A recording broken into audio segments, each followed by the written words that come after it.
are going to discuss about induced breeding.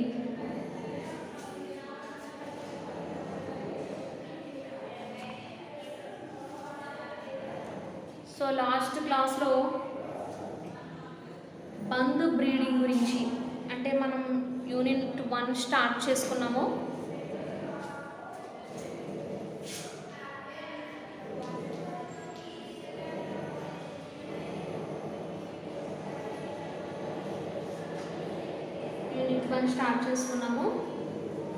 Unit 1లో part 1 bandh breeding గురించి discuss చేసుకున్నాము. Part 2 what is induced breeding ఆ SA గురించి ఒకసారి discuss చేసుకుందాం.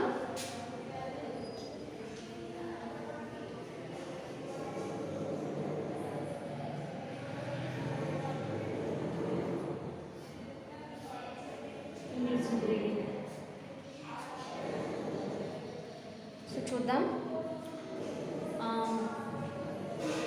ప్రస్తుతం ఉన్నటువంటి జనరేషన్లో నవ్వే డేస్ ఈ డేస్లో ఎక్కువగా పాపులేషన్ అనేది ఇంక్రీజ్ అవుతుంది కాబట్టి ఫుడ్ ప్రొడక్ట్స్కి కూడా డిమాండ్ అనేది బాగా పెరిగింది. కాబట్టి ఈ వీళ్ళ యొక్క అవసరాలను తీర్చుటకే ఆహారపు అవసరాలను తీర్చుటకే దానికి సంబంధించినటువంటి బ్లూ రెవల్యూషన్ అనేటువంటి బాగా డెవలప్ అవ్వడం జరిగింది. అంటే పౌల్ట్రీస్ని కల్చర్ చేయడం, పౌల్ట్రీస్ పెంపకం, next one prawns culture and fish culture, ఇవన్నీ కూడా బాగా ఎక్కువగా కల్చర్ చేయడం జరుగుతుంది. ఎందుకంటే పాపులేషన్ అనేది ఇంక్రీజ్ అవుతుంది కాబట్టి. అయితే ఫిష్ కల్చర్ కనుక మనం అబ్జర్వ్ చేసినప్పుడు ఇక్కడ ఏమవుతుంది అంటే ఇండ్యూస్డ్ బ్రీడింగ్, బంద్ బ్రీడింగ్ గురించి చెప్పుకున్నాం. అంటే ఆర్టిఫిషియల్గా పాండ్స్ని కన్స్ట్రక్షన్ చేసి కార్ప్ ఫిషెస్ని అందులో పెంచడాన్నేమో బంద్ బ్రీడింగ్ అన్నాం. సో ఇందులో ఏంటి, ఏవైతే ఫిషెస్ ఉన్నాయో ఫిషెస్ అనేవి జనరల్గా అవి breed in the natural environment. అంటే ఫేవరబుల్ సరౌండింగ్స్ ఉన్నప్పుడు మాత్రమే అవి బ్రీడింగ్ అనేవి జరుపుకోవడం జరుగుతుంది. సో ఇప్పుడు ఈ ఆర్టిఫిషియల్గా ఎప్పుడైతే ఫిషెస్ని కల్చర్ చేస్తున్నామో వాటికి డిమాండ్ అనేది బాగా ఎక్కువగా జరిగింది. దీని ద్వారా ఇండ్యూస్డ్ బ్రీడింగ్ ద్వారా ఈ విత్తనం పిల్లలను, అంటే ఫ్రై అండ్ ఫింగర్లింగ్స్ పిల్లలు ఉంటాయి కదా, సో విత్తనం పిల్లలను ఎక్కువగా మనం వీటిని ఉత్పత్తి చేయడం జరుగుతుంది. సో వీటిని ఎక్కువగా ఉత్పత్తి చేసిన తర్వాత వీటిని ప్రాపర్గా కేర్ తీసుకోకుండా ఎక్కువ దూరం వీటిని ట్రాన్స్పోర్ట్ చేయలేము. కాబట్టి ఈ ఇండ్యూస్డ్ బ్రీడింగ్ అనేటువంటి మెథడ్ను చెప్పడం జరిగింది. అంటే ఏంటి, ఫిషెస్కి సంబంధించినటువంటి ఆర్టిఫిషియల్గా కండిషన్స్ని కల్పించి ఫిషెస్ను ఆర్టిఫిషియల్గా తయారు చేయడాన్ని ఏమంటామంటే ఇండ్యూస్డ్ బ్రీడింగ్ అంటాం. ఇందులో types of induced breeding types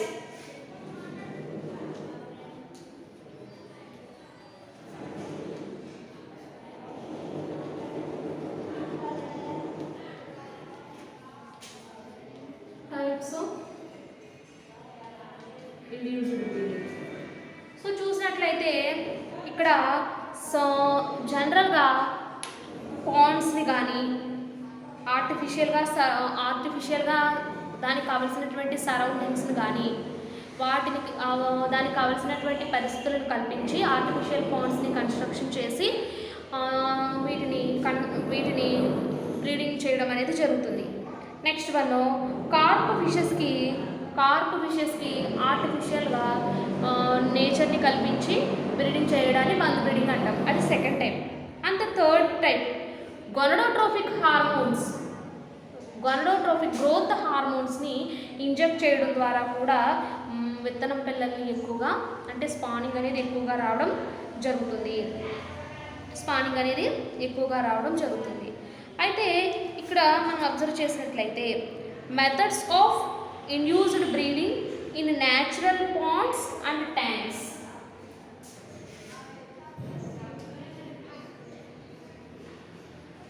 Methods of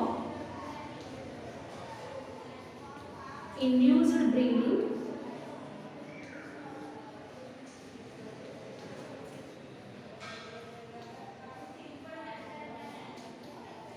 natural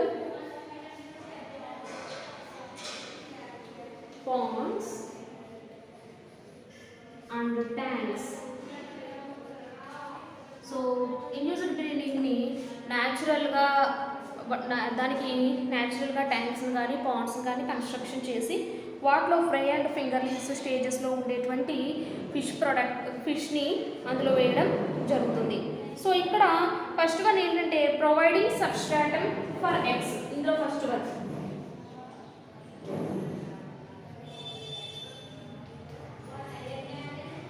providing substratum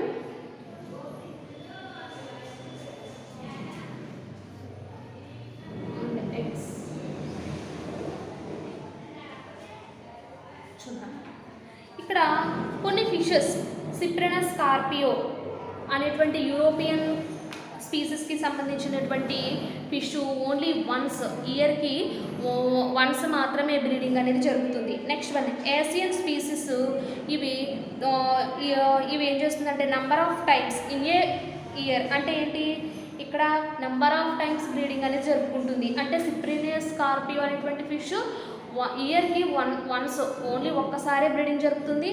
కానీ ఈ ఏషియన్ అనేటువంటి స్పీషియస్ ఏదైతే ఉందో ఈ ఏషియన్ అనేటువంటి స్పీస్ ఏం జరుగుతుంది అంటే ఇది ఇయర్లీ నెంబర్ ఆఫ్ టైమ్స్ అది బ్రీడింగ్ అనేది జరుపుకోవడం జరుగుతుంది. అయితే ఇక్కడ హ్యాచరీస్ని ఏం చేయాలంటే ఈ హ్యాచరీస్ని సెపరేట్గా వాటికి కన్స్ట్రక్షన్ చేయాలి. అంటే మేల్ అండ్ ఫీమేల్ ఫిషెస్కి సెపరేట్గా వాటిని పాండ్స్ని కన్స్ట్రక్ట్ చేయడం జరుగుతుంది అనమాట. సో వీటికి ఆర్టిఫిషియల్గా అంటే ఆహారాన్ని కూడా ఇవ్వడం జరుగుతుంది.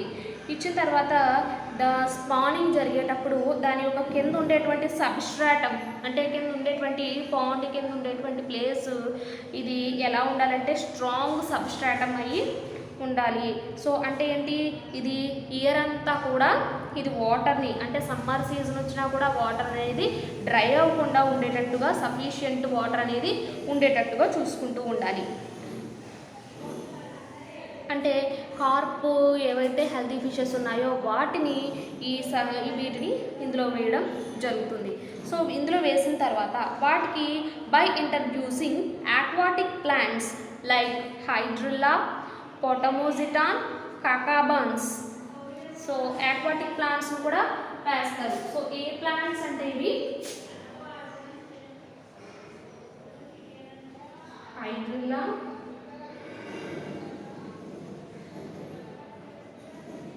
పొటమోజిటాన్,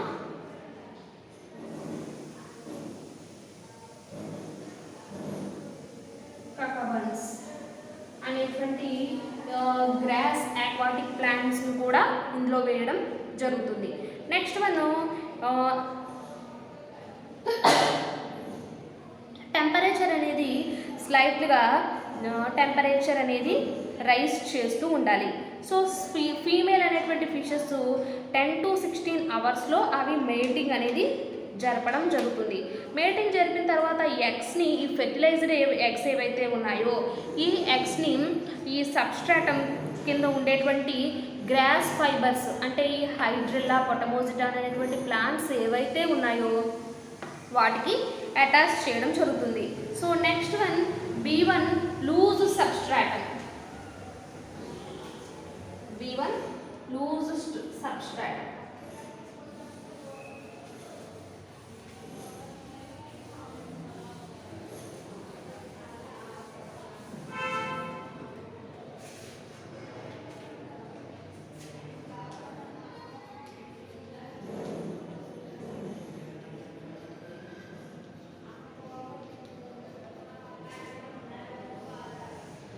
next one B1 loose substratum. అయితే ఈ ఫేవరబుల్ కండిషన్స్ ఉన్నప్పుడు మాత్రమే అవి స్పానింగ్ జరుపుకోవడం జరుగుతుంది. అయితే ఇక్కడ ఈ లూజ్ సబ్స్ట్రాటంలో ఇందాక ఏం చెప్పుకున్నాం, కొన్ని స్పీసెస్ అంటే సిప్రినస్, స్కార్పియో, ఏసియన్ అనేటువంటి స్పీసెస్ ఇయర్లో స్పానింగ్ జరుపుకుంటాయి. ఇక్కడ తిలాపియా మొజాంబికస్ అనేటువంటి ఫిష్,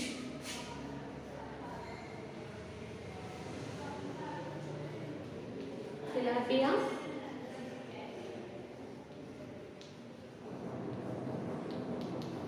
మొజాంబికస్ అనేటువంటి ఫిష్ ఇక్కడ ఇది స్పానింగ్ అనేది జరుపుకోవడం జరుగుతుంది. అది ఎలా స్పానింగ్ జరుపుకుంటుంది అంటే నెస్ట్స్ని కన్స్ట్రక్షన్ చేసుకుని, అంటే 30 × 90 సెంటీమీటర్స్ దగ్గర అది నెస్ట్స్ని అంటే లూజ్ సబ్స్ట్రాటం దగ్గర ఏవైతే ప్లాంట్స్ ఏవైతే ఉన్నాయో వాటికి నెస్ట్ని ఇవి నెస్ట్లా చేసుకుని అక్కడ ఇది కన్స్ట్రక్షన్ చేసుకోవడం జరుగుతుంది.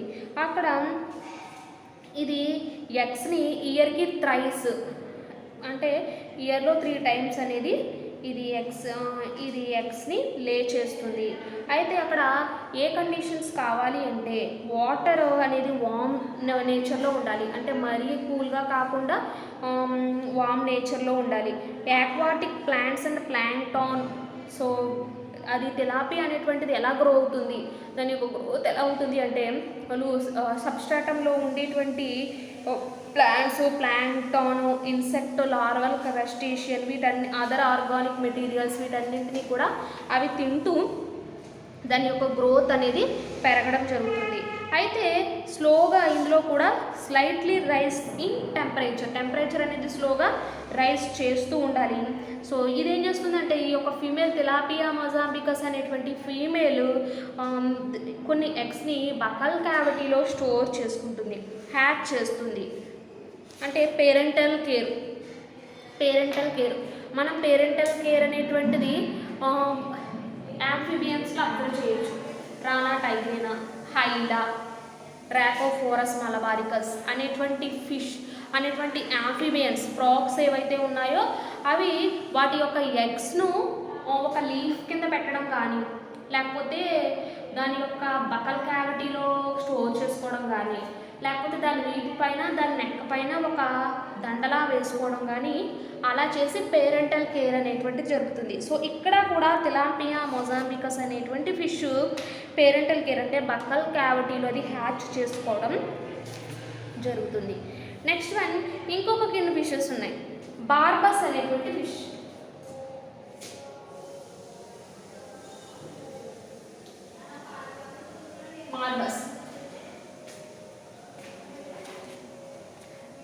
బార్బస్ అనేటువంటి ఫిష్ వీటిని పాండ్స్లోకి ఇంట్రడ్యూస్ చేసేటప్పుడు ఆక్సిజనేటెడ్ వాటర్ అనేది ఉండాలి.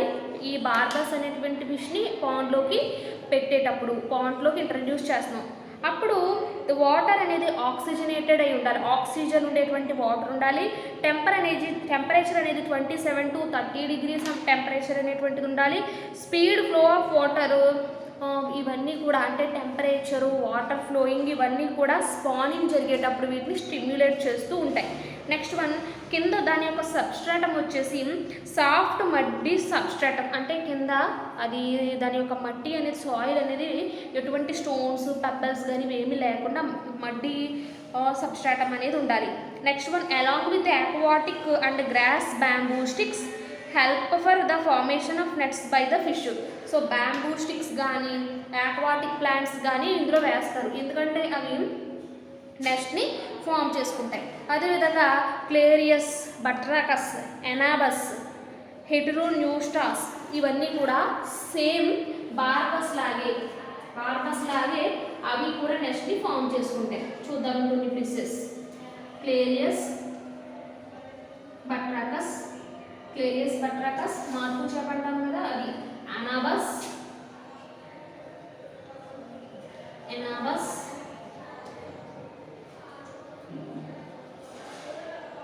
హెటెరోన్యూస్టస్,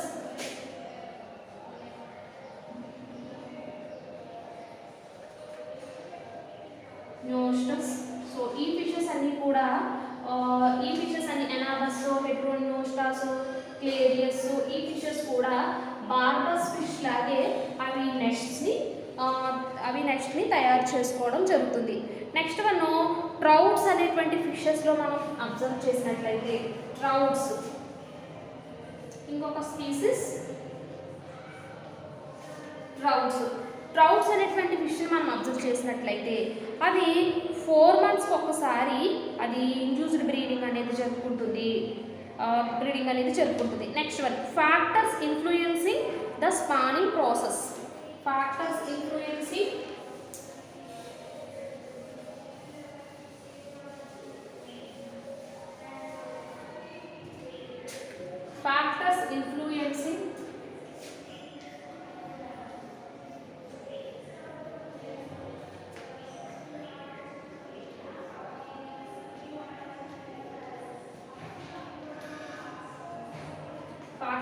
influencing the spawning process.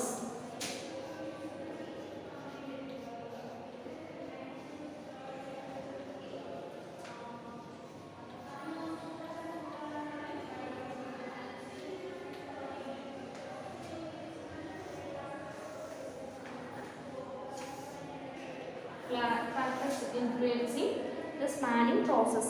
ఇక్కడ సో కొన్ని ఫ్యాక్టర్స్ అనేవి స్పానింగ్ టైంలో దాన్ని ఇన్ఫ్లుయెన్స్ చేయడం జరుగుతుంది. సో అవి ఏంటి అంటే ఫిజికల్ ఫ్యాక్టర్స్. సో అంటే లైక్ సరౌండింగ్ టెంపరేచర్లో next one water pressure, next one oxygenated water, rain water. So ఇవన్నీ కూడా అంటే lowering pH. Next one excretory materials, ఇవి లేకపోతే ఎక్స్క్రిటరీ మెటీరియల్ ఎప్పుడైతే వాటర్లోకి రిలీజ్ చేస్తుందో ఇంక్రీజ్ ఇన్ అమోనియా కాన్సన్ట్రేషన్ అనేది ఇంక్రీజ్ అయిపోతుంది.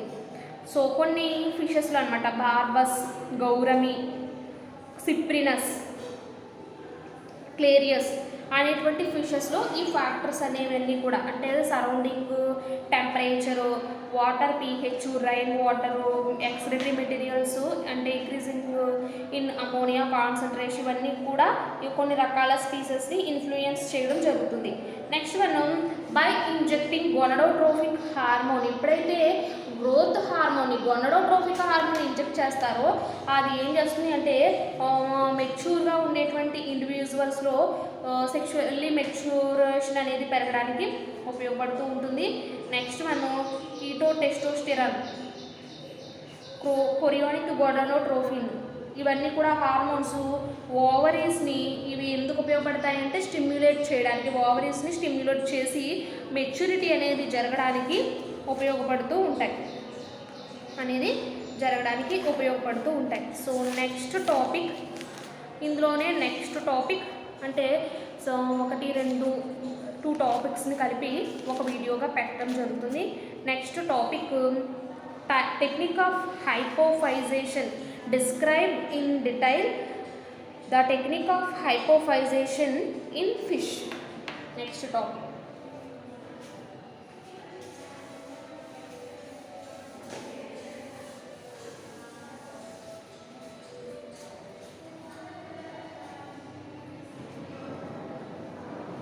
the technique of hypophysation in fish.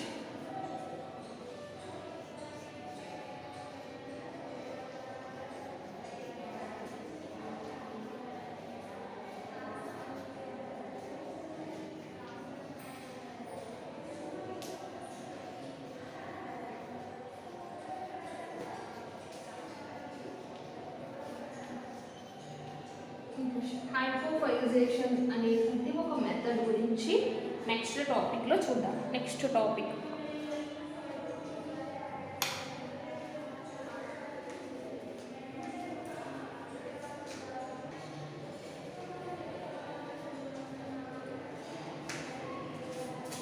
So next one hypophysation technique గురించి చూద్దాం.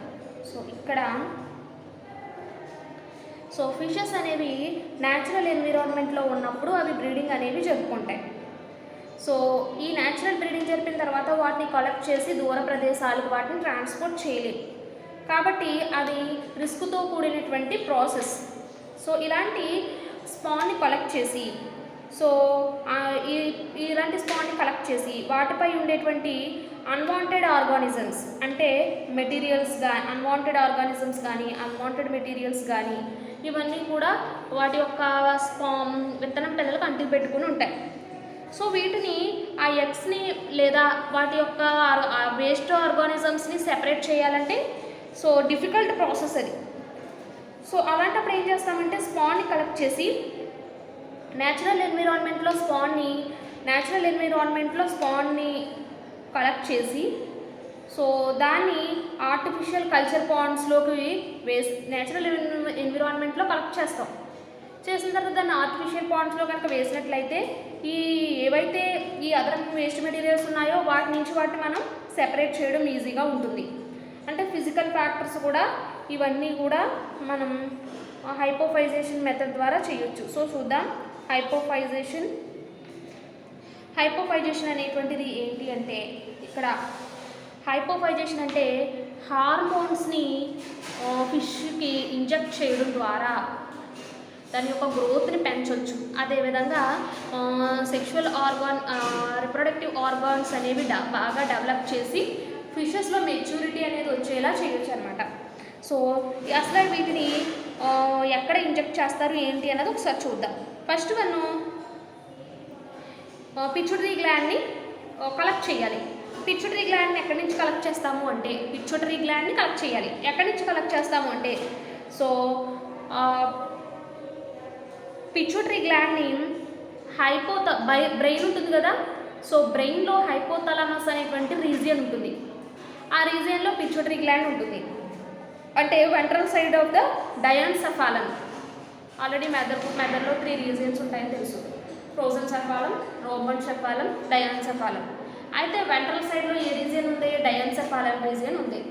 ఈ రీజియన్లో హైపోథాలమస్ దగ్గర పిచ్యూటరీ గ్లాండ్ని కలెక్ట్ చేసుకుని దానికి సో దాన్ని ఏమంటాము అంటే హైపోఫైసిస్ థాలమస్ అని కూడా అంటాం. సో ఈ పిచ్యూటరీ గ్లాండ్ని తయారు చేసి సో దానికి ఎందుకు తయారు చేస్తారు అంటే ఈ గ్రంథి ఏం చేస్తుందంటే పిచ్యూటరీ గ్లాండ్ అనేటువంటిది గొనడోట్రోపిక్ హార్మోన్ అయినటువంటి ఫాలికల్ స్టిమ్యులేటింగ్ హార్మోన్, ల్యూటినైజింగ్ హార్మోన్ను ప్రొడ్యూస్ చేస్తుంది. సో వీటి యొక్క ఫంక్షన్ ఏంటి? FSH, LH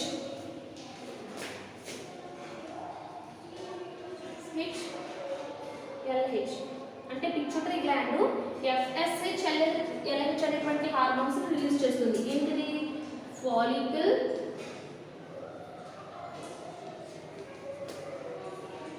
stimulating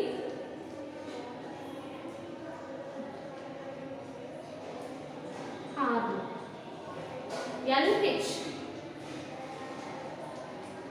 luteinising hormone. So ఈ హార్మోన్స్ యొక్క ఫంక్షన్ ఏంటి? ఇప్పుడు మనం ఎక్కడి నుంచి కలెక్ట్ చేసాం పిచ్యూటరీ గ్లాండ్ని? హైపోథాలమస్ రీజియన్ నుంచి, ventral side of the diencephalon నుంచి పిచ్యూటరీ గ్లాండ్ని కలెక్ట్ చేసాం. ఈ పిచ్యూటరీ గ్లాండ్ దేన్ని ప్రొడ్యూస్ చేస్తుంది? ఫాలికల్ స్టిమ్యులేటింగ్ హార్మోన్ని, ల్యూటినైజింగ్ హార్మోన్ని ప్రొడ్యూస్ చేస్తుంది. సో వీటి యొక్క ఫంక్షన్ ఏంటి? ఇవేం చేస్తాయి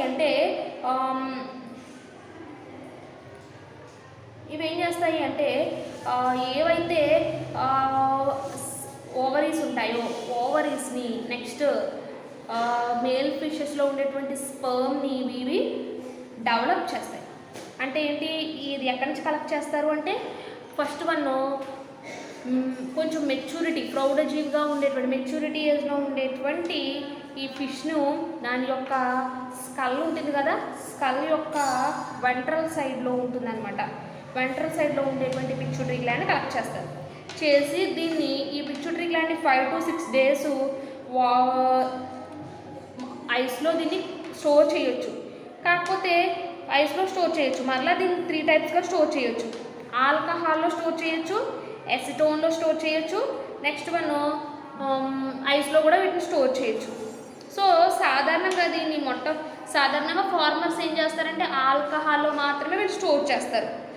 మిగిలిన రెండింటికి కూడా రిఫ్రిజిరేటర్ కావాలి కాబట్టి వీళ్ళు ఆల్కహాల్లో స్టోర్ చేస్తారు. ఇప్పుడు పిచ్యూటరీ గ్లాండ్ హార్మోన్లను తయారు చేయడం. సో పిచ్యూటరీ గ్రంథి హార్మోన్స్ను ఫిషెస్కి ఇంజెక్ట్ చేయాలి. ఇంజెక్ట్ చేసే ముందుగా ఫిష్ యొక్క వెయిట్ని చూడాలి. వెయిట్ చూసి అంటే ఫిష్ ఎంత వెయిట్ ఉందో చూసుకోవాలి. చూసిన తర్వాత దానికి కావలసినటువంటి ఆ మెటీరియల్ని ఆల్కహాల్ నుంచి తీసిన తర్వాత ఫిల్టర్ పేపర్పై ఉంచాలి. ఫిల్టర్ పేపర్పై 2-3 నిమిషాలు ఉంచితే ఆ ఫిల్టర్ పేపర్ ఈ ఆల్కహాల్ అంతా కూడా ఏమవుతుంది అంటే ఆల్కహాల్ అంతా కూడా ఏమవుతుంది అంటే ఆవిరైపోతుంది, ఎవాపరేట్ అయిపోతుంది. సో తర్వాత దీన్ని టిష్యూ పేపర్ మీద తీసుకుని 0.3% సెలైన్ ద్రావణంతో కానీ లేదా సాల్ట్ ద్రావణంతో కానీ కలిపి ఫ్లూయిడ్ తయారు చేయాలి. తర్వాత దీన్ని సెంట్రిఫై చేసి దీన్ని ఏం చేస్తారు అంటే గాజు గొట్టం ద్వారా పంపించడం జరుగుతుంది. ఇది 1:2 నిష్పత్తిలో గ్లిజరిన్తో కలిపి 16 days దాకా స్టోర్ చేయొచ్చు అనమాట. డోసేజ్ అండ్ ఇంజెక్షన్ ఎక్కడ చేస్తారు? డోసేజ్ అండ్ ఇంజెక్షన్ చేయ పద్ధతి డోసేజ్ అండ్ ఇంజెక్షన్.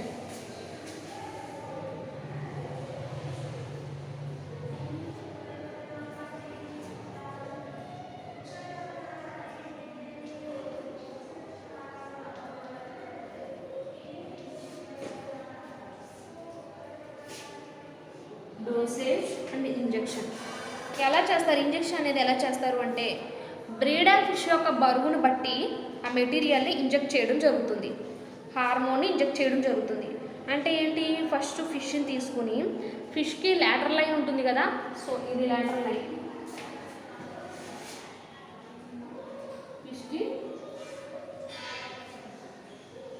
మధ్యలో ఎలా ఉంటుంది కదా, సో ఇది లాటరల్ లైన్. ఈ లాటరల్ లైన్కి కొంచెం పైన ఈ ప్లేస్లో ఈ రీజియన్లో లాటరల్ లైన్కి కొంచెం పైన ఆ రీజియన్లో ఈ డోసేజ్ అనేది ఇంజెక్షన్ అనేది ఇవ్వడం జరుగుతుంది. అదైనా సెక్షువల్ మెచ్యూరిటీ ఉండేటువంటి ఇండివిజువల్స్కి మాత్రమే ఇంజెక్షన్ అనేది చేస్తారు. ఇంజెక్షన్ చేసిన తర్వాత మాత్రమే వీటి ఇంజెక్ట్ చేస్తారు. సో ఫస్ట్ ఇంజెక్షను టైల్ యొక్క మొదటి భాగంలో ఇస్తారు, రెండవ డోసు రెండవ భాగంలో ఇస్తారు. అంటే టైల్ యొక్క మొదటి భాగంలో ఎక్కడ ఇస్తారు? రెండవ డోసు ఇక్కడ ఇస్తారు. 2 doses ఇస్తారు. 2 doses.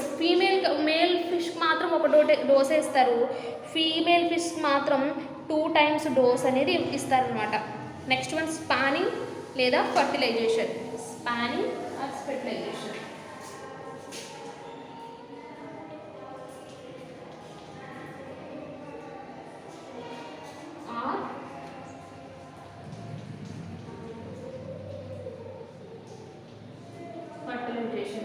స్పానింగ్ ఆర్ ఫర్టిలైజేషన్ చూద్దాం.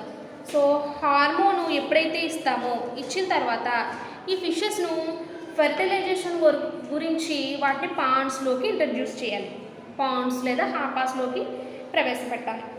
తర్వాత హార్మోన్ ఇంజెక్షన్ ఇచ్చిన 6 నుంచి 8 hours స్పానింగ్ అనేది స్టార్ట్ అవుతుంది.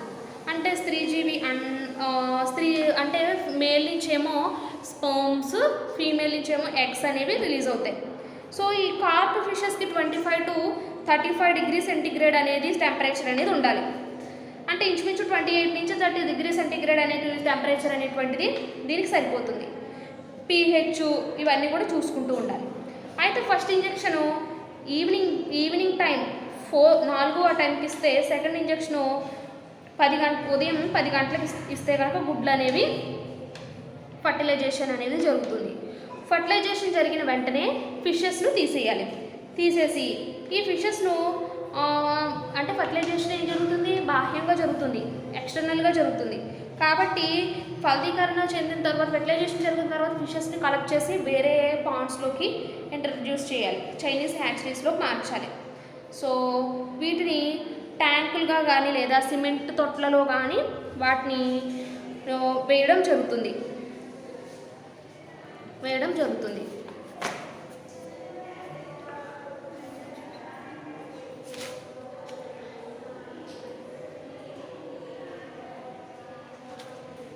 జరుగుతుంది అంటే ఈ వలయాకారంలో నీరు అనేది వేగంగా పరిభ్రమిస్తూ ఉండడం జరుగుతుంది.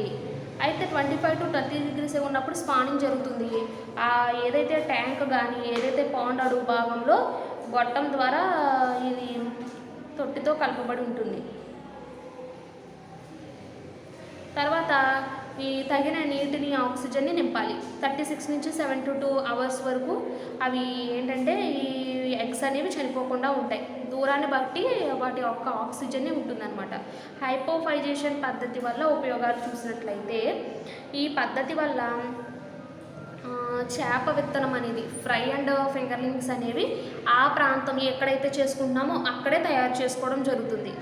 ఈ పద్ధతి ద్వారా ఏంటంటే పరభక్ష జీవుల అండములు ఉండేటువంటి ఉండడం అనేది తక్కువగా ఉంటుంది. విత్తన సేకరణ చేసేటప్పుడు కూడా అడ్డంకులు అనేవి ఏమీ కనిపించవు. ఇక్కడ కావలసినంత విత్తనాన్ని మనం తయారు చేసుకోవడం జరుగుతుంది. సో కొద్దిపాటి తక్కువ శిక్షణతో, తక్కువ టెక్నాలజీతో ఎక్కువ అనేది రావడం జరుగుతుందన్నమాట. ఇక్కడ హ్యాచరీస్, నర్సరీ పాండ్స్ అంటే పొదుగు కుంటలు, నర్సరీ కుంటలు కూడా విత్తనం చేసేటప్పుడు ఆర్థిక ఇబ్బందులు కూడా ఆర్థిక నష్టాన్ని కూడా ఇది తగ్గించడం జరుగుతుంది.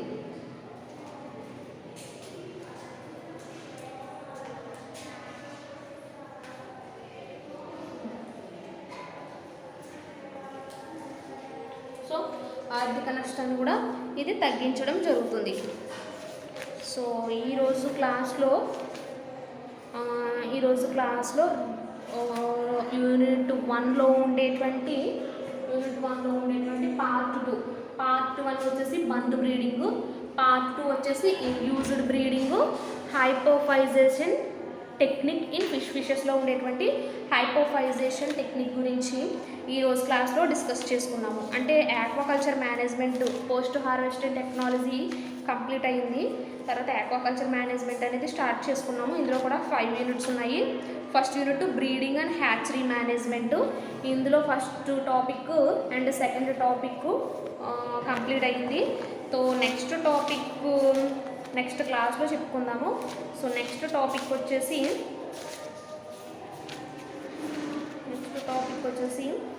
సింథటిక్ హార్మోన్స్ అనేటువంటి టాపిక్ గురించి నెక్స్ట్ దాంట్లో చెప్పుకుందాము.